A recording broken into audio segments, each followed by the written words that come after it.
Na mimi nilisema kama waamuzi wanasimamia haki, hakuna timu ya kutufunga hapa Tanzania.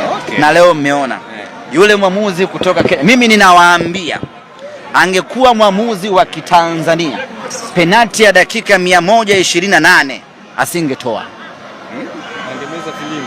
Mimi ninawahakikishia kwa hulka za waamuzi wetu ambao wana filosofia zao ya kubalance, very good boy, ya kubalance ya kwamba dakika ya mwishoni hawezi kutoa penati, ama sijui huwezi kutoa kadi nyekundu.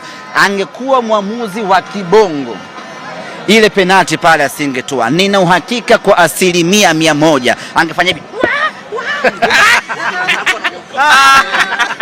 Nawaambia bwana, anafanyaje rudia hiyo?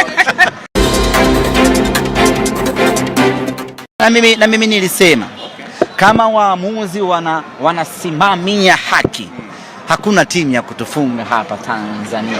Na leo mmeona yule mwamuzi kutoka Kenya. Mimi ninawaambia angekuwa mwamuzi wa Kitanzania, penati ya dakika 128 asingetoa.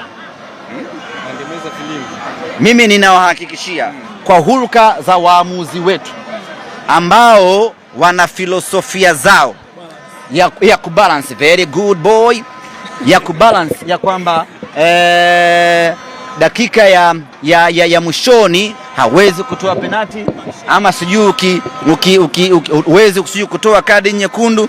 Angekuwa mwamuzi wa kibongo, ile penati pale asingetoa. Nina uhakika kwa 100% angefanya hivi. Nawaambia bwana, anafanyaje rudia hiyo?